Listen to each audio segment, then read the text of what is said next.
नमस्कार, मी प्रिया काळे. तरुण भारतच्या न्यूज बुलेटिन मध्ये आपल्या सर्वांचं स्वागत. आता पाहूया ठळक घडामोडी. मराठा योद्धा मनोज जरांगे पाटील यांची सभा उद्या म्हणजेच मंगळवार दिनांक 30 एप्रिल रोजी सायंकाळी 5 वाजता धर्मवीर संभाजी उद्यानात होणार आहे. या सभेला जिल्ह्यातील मराठी बांधवांनी मोठ्या संख्येने उपस्थित राहावे असे आवाहन आयोजकांनी केले आहे. मनोज जरांगे पाटील हे बेळगावमध्ये पहिल्यांदाच येत असून मराठा बांधवांना ते मार्गदर्शन करणार आहेत. मराठा समाजाच्या हक्कासाठी रस्त्यावर उतरून केलेले उपोषण संपूर्ण देशाने पाहिले आहे. त्यांच्या सभांना महाराष्ट्रामध्ये लाखोंच्या संख्येने उपस्थिती असते. तशाच प्रकारे बेळगावातही उपस्थिती राहणे गरजेचे आहे. तेव्हा मराठा समाजाने याची दखल घ्यावी व या सभेला उपस्थित राहावे असे कळवण्यात आले आहे.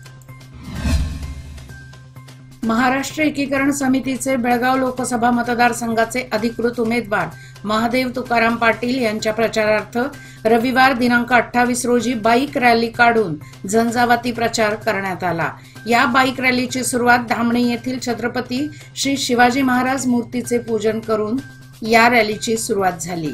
रॅली धामणे येथील छत्रपती शिवाजी चौकातून सुरुवात होऊन पाटील गल्ली, कलमेश्वर गल्ली, कलमेश्वर नगर, नवी गल्ली, लक्ष्मी गल्ली, शहापूर गल्ली व बसवाण गल्ली फिरून कुरबरहट्टी येथील ब्रह्मलिंग मंदिर येथे पोहोचली.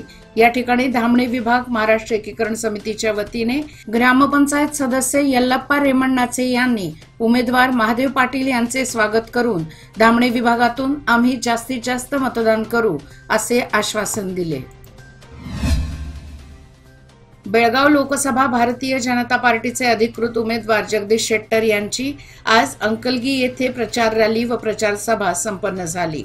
यावेळी संपूर्ण अंकलगी गावाने हजारोंच्या संख्येने आपली उपस्थिती दर्शवून जगदीश शेट्टर यांना आपला जाहीर पाठिंबा दर्शवला.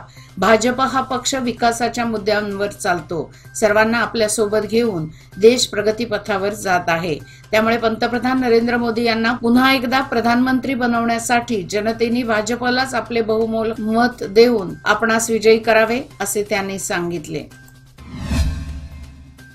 संपूर्ण देशाचे मान झुकवणाऱ्या हसन येथील खासदार प्रज्वल रेवण्णा प्रकरणात भाजप नेते गप्प का? महिला व बालविकास मंत्री लक्ष्मी हेब्बाळकर यांचा थेट सवाल. माजी मुख्यमंत्री भाजप बेळगावचे उमेदवार जगदीश शेट्टर यांनी हुबळी येथील नेहा हिरेमठ हत्याकांडात ज्याप्रमाणे प्रचंड रस दाखवला होता त्याप्रमाणे त्यांनी आजही रेवण्णा प्रकरणातील त्या पीडित महिलांसाठी आवाज उठवावा असे आज सोमवारी आपल्या गृह कार्यालयात बोलवण्यात आलेल्या पत्रकार परिषदेला संबोधताना त्या बोलत होत्या. पुढे बोलताना मंत्री हेब्बाळकर म्हणाल्या की महिलांवर होणाऱ्या कोणत्याही अन्यायाचा आम्ही निषेध करतो. आम्ही त्यांच्या पाठीशी सदैव उभे आहोत. या प्रकरणात आवश्यक ती पावले उचलली जातील. आम्ही त्यात राजकारण कदापि करणार नाही. हुबळी प्रकरणात प्रचंड रस दाखवणारे भाजप नेते येथे शेकडो महिलांवर अन्याय होत असताना आज गप्प का आहेत असा थेट सवाल त्यांनी यावेळी उपस्थित केला. या पत्रकार परिषदेला मंत्री डॉक्टर MC सुधाकर, काँग्रेसचे जिल्हाध्यक्ष विनय नवलगट्टी आदी उपस्थित होते. बेळगाव दक्षिण विधानसभा मतदारसंघात काँग्रेसचे उमेदवार मृणाल हेब्बाळकर यांना उत्तम पाठिंबा मिळत असून त्यांना सर्वाधिक मताधिक्य मिळण्याची अपेक्षा आहे. दक्षिण मतदारसंघातील अनेक ठिकाणी प्रचार केलेल्या मृणाल हेब्बाळकर यांनी मतदारसंघात मोठी आघाडी निश्चित असल्याचे सांगितले. खासबाग येथील श्री जयशंकर भवन व टिळकवाडी येथील श्री छत्रपती शिवाजी उद्यान येथे झालेल्या बैठकीत मोठ्या संख्येने कार्यकर्ते सहभागी झाले होते. ते म्हणाले की सर्वत्र चांगले वातावरण असून लोक पक्षभेद विसरून स्वप्रेरणेने काँग्रेसला पाठिंबा दर्शवत आहेत. काँग्रेसच्या हमींनी जनतेला शांतता दिली आहे. त्यामुळे यावेळी बदल नक्कीच होईल असे मृणाल हेब्बाळकर यांनी सांगितले. या प्रसंगी काँग्रेसचे स्थानिक नेते व कार्यकर्ते बहुसंख्येने उपस्थित होते. महिलांची शक्ती हीच समृद्ध भविष्याची निर्मिती. लोकमान्य घेऊन आले आहेत महिला उन्नती योजना, जी देते तुमच्या गुंतवणुकीवर 10% आकर्षक व्याजदर फक्त 500 दिवसांकरिता. किमान गुंतवणूक 10,000 रुपये. अधिक माहितीसाठी आजच कॉल करा 1800-212-4050. योजना फक्त महिला सभासदांकरिता. नियम व अटी लागू. लोकमान्य, जिथे पैसे वाढतात आणि नातं वृद्धिंगत होतं. महिला व बालविकास मंत्री लक्ष्मी हेब्बाळकर यांनी श्रीनिवास प्रसाद यांच्या निधनाबद्दल शोक व्यक्त केला आहे. सदैव दीन दुबळ्यांचा विचार करणारे श्रीनिवास प्रसाद यांच्या निधनाने आपल्याला अतिशय दुःख झाले असून त्यांच्या कुटुंबियांना व चाहत्यांना वियोगाचे दुःख सहन करण्याची शक्ती देव देवो अशी प्रार्थना त्यांनी यावेळी केली. म्हैसूरच्या राजकारणात स्वतःचे योगदान देणारे तसेच केंद्रीय व राज्य मंत्रिमंडळात मंत्री म्हणून 50 वर्षे राजकारणात सक्रिय असलेले दिवंगत श्रीनिवास प्रसाद हे दुर्मिळ राजकारणी होते, असे मंत्री लक्ष्मी हेब्बाळकर यांनी त्यांच्याबद्दल उद्गार काढत शोक व्यक्त केला. बेळगावसह उपनगरात पावसाच्या हलक्या सरी बरसल्याने उन्हाच्या झळांनी हैराण झालेल्या नागरिकांना काहीसा दिलासा मिळाला. आज सोमवार दिनांक 29 एप्रिल रोजी दुपारी हलक्या सरी बरसल्या, सोबत विजांचा गडगडाटही झाला. हवामान खात्याने दिलेल्या अंदाजानुसार पुढील 2 दिवस हा दिलासा कायम राहणार असून वातावरण ढगाळ व पावसाच्या हलक्या सरींचे असणार असल्याचा अंदाज वर्तवण्यात आला आहे. त्यामुळे बेळगाव शहर व उपनगरात काही ठिकाणी हलक्या ते मध्यम स्वरूपाच्या पावसाची शक्यता आहे. 15 दिवसापासून ढगाळ वातावरणामुळे हवामानात प्रचंड उष्णता जाणवत होती. आज झालेल्या या पावसामुळे थोड्या प्रमाणात सर्वत्र वातावरण गार झाले आहे. सध्या सर्वत्र यात्रा जत्रेचा माहोल आहे. गावागावात भक्तांची तुंबड गर्दी ओसंडून वाहत आहे. जितकी गर्दी तितका कचरा हे सहज आहे. अनेक गावागावात तब्बल अनेक वर्षाच्या कालावधीनंतर श्री महालक्ष्मी यात्रा भरवली जात आहे. बेळगाव तालुक्यातील बिजगर्णी गावची श्री महालक्ष्मी यात्रा नुकतीच संपन्न झाली. या यात्रा काळात अनेक लाखो भाविकांनी देवीच्या दर्शनाला उपस्थिती दर्शवली. यावेळी कर्नाटकासह महाराष्ट्र व गोवा राज्यातून भाविकांनी देवीचे दर्शन घेतले. या यात्रेदरम्यान यात्रा कमिटीतर्फे अनेक उपाययोजना आखण्यात आल्या असतानाही या परिसरातील स्वच्छतेकडे मात्र लक्ष अपुरे पडले आहे. येथील काही कचरा हा जाळण्यात आला असून त्याची रीतसर विल्हेवाट लावण्यात यावी असा सूर उमटू लागला आहे. संपूर्ण परिसरात कचऱ्याचे ढीग, प्लास्टिक व लाकडाचे तुकडे सर्वत्र विखुरलेले दिसून येत आहेत. वाढती उष्णता व पावसाच्या बदललेल्या वातावरणामुळे साथीचे आजार पसरण्याची शक्यता नाकारता येत नाही. त्यामुळे स्वच्छतेसाठी ग्रामपंचायत, महालक्ष्मी यात्रा कमिटी व गावातील युवक मंडळींनी पुढाकार घेऊन मराठी शाळा पटांगण व परिसरातील कचरा काढून स्वच्छता अभियान राबवण्याची गरज भासू लागली आहे. प्रदीप गुप्ता वय वर्षे 60 ही व्यक्ती गेल्या 15 वर्षांपासून किर्लोस्कर रोड येथे किरकोळ व्यापार करून आपला उदरनिर्वाह करत होती. निराधार असलेल्या या व्यक्तीचे कोणीही नातेवाईक नव्हते. मात्र आपण पश्चिम बंगालचा रहिवासी असल्याचे ते नेहमी सांगायचे. या व्यक्तीला आजारपणात अनेक वेळा येथील समाजसेवकांनी जिल्हा रुग्णालयात दाखल केले होते. अखेर रविवारी सकाळी 28 एप्रिल रोजी प्रदीप गुप्ता यांचे आजारपणामुळे निधन झाले. ही व्यक्ती किर्लोस्कर रोड येथील महाराष्ट्र बँकेजवळ मृतावस्थेत पडून असल्याची बातमी जायंट्स मेनचे सदस्य आणि नामदेव देवकी संस्थेचे अध्यक्ष अजित कोकणे यांना समजताच ते घटनास्थळी दाखल झाले व जायंट्सच्या सदस्यांना घटनेबद्दल माहिती दिली. दिवंगत प्रदीप गुप्ता हे निराधार असल्याने त्यांच्यावर अंत्यसंस्कार कुणी करायचे हा प्रश्न निर्माण झाला असताना जायंट्स मेनचे सदस्य तसेच नामदेव देवकी संस्थेच्या सदस्यांनी पुढाकार घेतला. पोलीस प्रक्रिया पूर्ण झाल्यानंतर रविवारी सायंकाळी 6 वाजता सदाशिवनगर स्मशानभूमीत त्यांच्यावर अंत्यसंस्कार करण्यात आले. यावेळी जायंट्स मेनचे माजी अध्यक्ष मदन बामणे, नामदेव देवकी संस्थेचे अध्यक्ष अजित कोकणे, शेखर हलगी, निसार समशेर, नारायण कणबरकर, अशोक रेळेकर, सुनील मुरकुटे, प्रवीण महेंद्रकर, संजय हुली, संतोष शिर्के, MD पायरे, महानगरपालिका कर्मचारी व इतर उपस्थित होते. चिकोडी लोकसभा मतदारसंघातील काँग्रेसच्या उमेदवार प्रियंका जारकीहोळी यांनी आपल्या चिकोडी मतदारसंघात प्रचार सुरू ठेवला आहे. त्यांचे वडील जिल्हा पालकमंत्री सतीश जारकीहोळी तसेच भाऊ राहुल जारकीहोळी यांच्यामुळे मतदारसंघात प्रचाराला वेग आला आहे. उन्हाची पर्वा न करता मतदारसंघातील विविध गावांना भेटी देऊन मतदारसंघाच्या सर्वांगीण विकासासाठी काँग्रेसला मतदान करण्याची विनंती ते जनतेला करत आहेत. यावेळी जनतेचाही मोठा पाठिंबा त्यांना मिळत असल्याचे दिसत आहे. चिकोडी मतदारसंघात समाविष्ट असलेल्या 8 पैकी 5 विधानसभा मतदारसंघात काँग्रेस आमदारांची उपस्थिती पुढील विजयासाठी फायदेशीर आहे।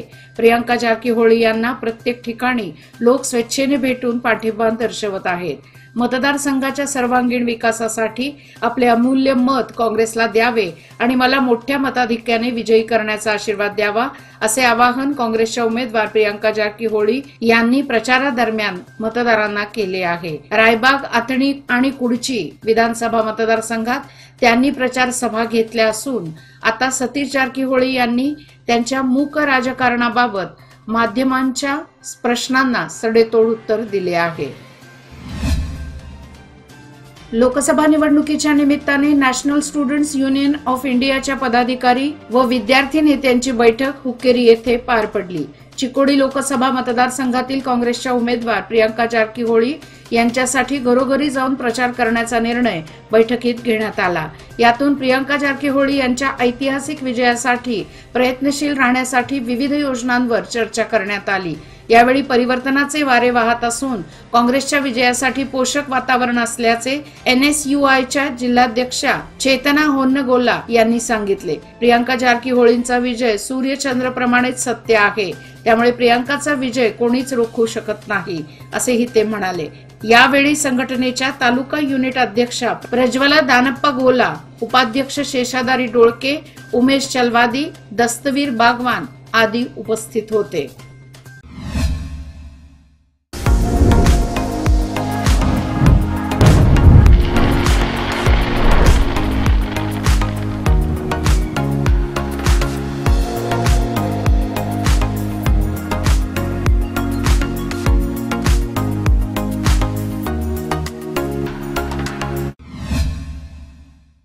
काँग्रेसचे उमेदवार मृणाल हेब्बाळकर यांनी गोकाक तालुक्यातील विविध भागात प्रचार करत 7 मे रोजी होणाऱ्या लोकसभा निवडणुकीत आपल्या हात या चिन्हाला मतदान करण्याचे आवाहन केले। काँग्रेस सरकार म्हणेल तसे घडत आहे। गॅरंटी योजना तुमच्या बचावासाठी येत आहेत। आगामी काळात केंद्र सरकारच्या योजना आणून या क्षेत्राचा सर्वांगीण विकास करण्यात येणार आहे। मतदारांनी मला स्थानिक उमेदवार समजून पाठिंबा देण्याची विनंती केली। गोकाक विधानसभा मतदारसंघातील मक्कलगिरी, मालदिनी, उपरहट्टी, मर्डी, शिवापुरा आणि ममदापुरा या गावात प्रचार केला आणि मते मागितली। यावेळी काँग्रेसच्या प्रवक्त्या तेजस्विनी गौडा, काँग्रेस नेते डॉक्टर महांतेश कडाडी, स्थानिक नेते व कार्यकर्ते मोठ्या संख्येने उपस्थित होते। कणबर्गी येथील सिद्धेश्वर मंदिर परिसरात रविवारी सायंकाळी मृदंग संमेलनाचे आयोजन करण्यात आले होते। गांधीनगर बेळगाव येथील गुरुकृपा वारकरी शिक्षण संस्थेच्या वतीने हा उपक्रम राबवण्यात आला। 300 बालकांना आध्यात्मिक मार्गदर्शन करण्यात येत आहे। यामध्ये मृदंग वादन, भजन, प्रवचन, कीर्तन आदींचा समावेश आहे। रविवारी सायंकाळी सिद्धेश्वर मंदिर परिसरात विठू नामाचा गजर झाला। अनोखे मृदंग संमेलन पाहण्यासाठी परिसरातील नागरिकांनी मोठ्या प्रमाणात गर्दी केली होती। ज्ञानोबा, माऊली, तुकाराम, विठ्ठल विठ्ठल असा जयघोष करत वारकरी व बालक मृदंगावर थाप टाकताना दिसत होते। एकाच वेळेला इतक्या प्रमाणात मृदुंगाचा आवाज येत होता। या गजरामुळे सिद्धेश्वर मंदिर परिसर विठूमय बनला होता।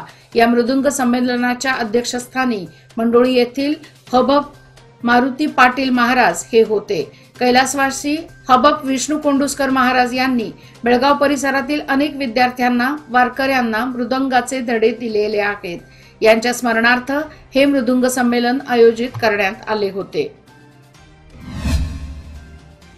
लोकसभा निवडणुकीच्या पार्श्वभूमीवर शांतता सुव्यवस्था राखण्यात यावी, तसेच मतदारांना सुरळीत व शांततापूर्ण वातावरणात मतदान करता यावे, यासाठी खानापूर पोलिसांचे शहरात पथसंचलन करण्यात आले।